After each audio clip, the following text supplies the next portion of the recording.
जुल्म होगा तो जिहाद भी होगा, ये एक बयान था। फिर दूसरा आता है, मेरी पूरी कौम मेरे साथ है, जिहाद के लिए तैयार है। प्रश्न ये उठता है कि क्या यह मजहब की आवाज है या देश के खिलाफ एक मास कॉल फॉर वायलेंस। नमस्ते। दृष्टिकोण टीवी के विश्लेषण प्रोग्राम में आपका स्वागत है।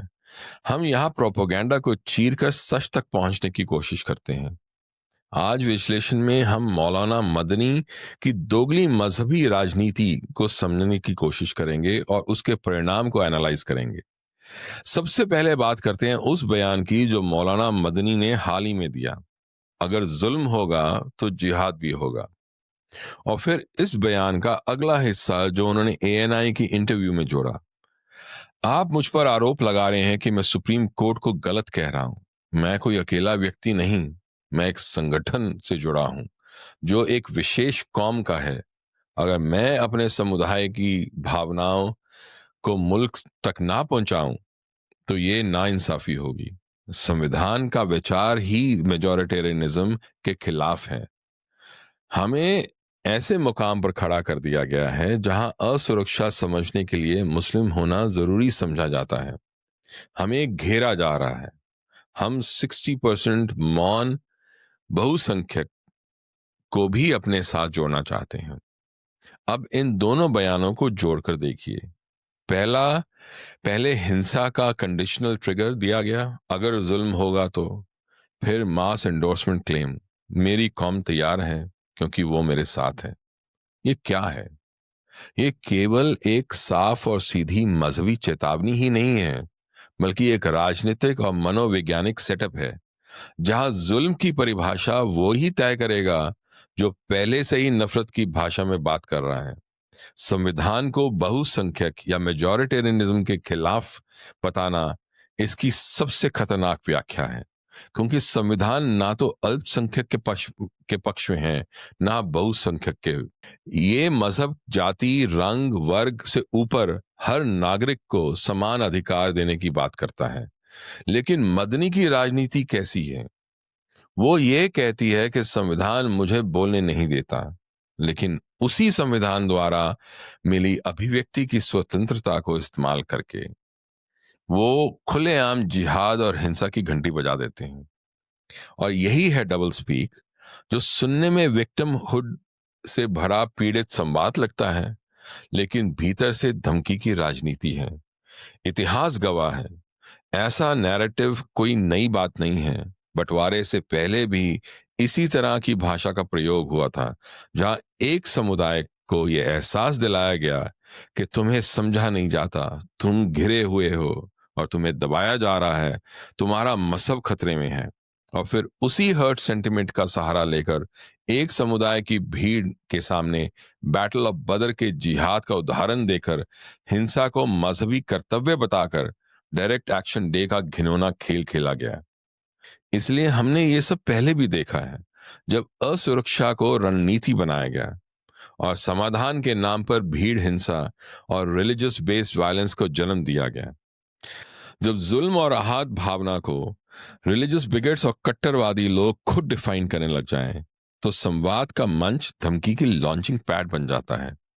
फिर एक खतरनाक दुष्चक्र जन्म लेता है, जहां हर बात को मेजॉरिटी वर्सेस माइनॉरिटी की लड़ाई बता दिया जाता है, जहां देश में सहिष्णुता का संपूर्ण उत्तरदायित्व एक ही समुदाय पर थोप दिया जाता है और अगर वो प्रश्न उठाएं तो जिहाद की ललकार सुना दी जाती है, जहां आहत होने की व्याख्या कभी खत्म ही नहीं होती, क्योंकि रिलीजियस हर्ट सेंटिमेंट को एंडलेसली रीडिफाइन किया जा सकता है।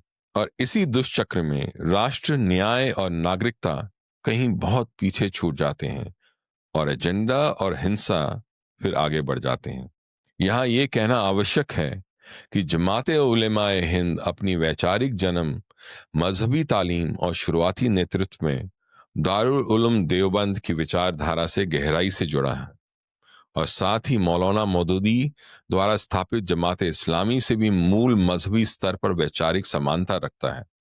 देवबंद की व्याख्या में जिहाद का अर्थ स्पष्ट रूप से बताया गया है, दीने हक की तरफ दावत देना और जो इसे ना माने उनसे लड़ाई करना।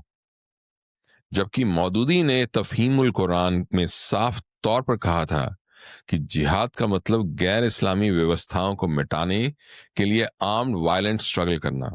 इसलिए जब महमूद मदनी मेजॉरिटिनिज्म को समाज के विरुद्ध जुल्म के रूप में पेश करते हैं और आहत भावना के आधार पर जिहाद की पुकार लगाते हैं, तो वे अच्छी तरह से जानते हैं कि वो क्या कह रहे हैं और क्या मांग कर रहे हैं।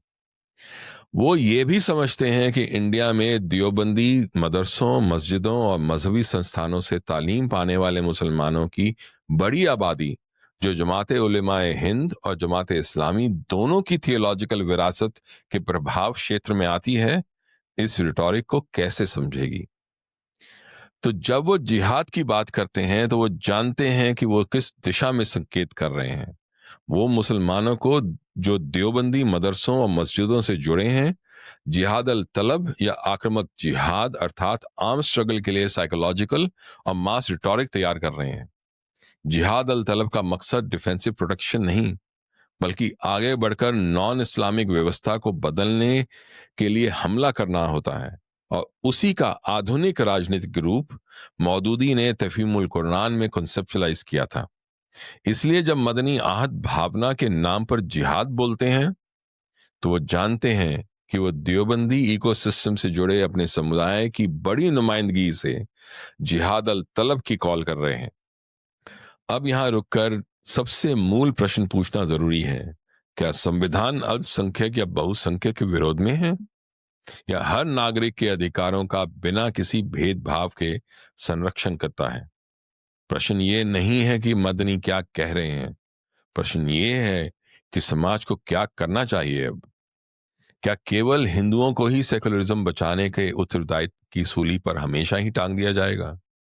क्या हम सबको, जुडिशरी और सरकार को भी इस दोगली राजनीति और रणनीति को खुलकर चुनौती नहीं देनी चाहिए? उस संभावित भीड़ हिंसा, सेंटिमेंट इंजीनियरिंग के खेल को एक्सपोज नहीं करना चाहिए? उस खतरे के लिए तैयार नहीं रहना चाहिए जिसके बीच ये रिटॉरिक बो रही है? क्योंकि खतरा मजहब से नहीं, आहत भावना आधारित हिंसा की राजनीतिक वेपनाइजेशन से है। संविधान नागरिक को पहचान देता है, भारतीय नागरिक होने की। कानून में के सामने सब बराबर हैं। मदनी की रणनीति नागरिकता को छोटा करती है। पहचान पहले, देश बाद में। भावना पहले, कानून बाद में।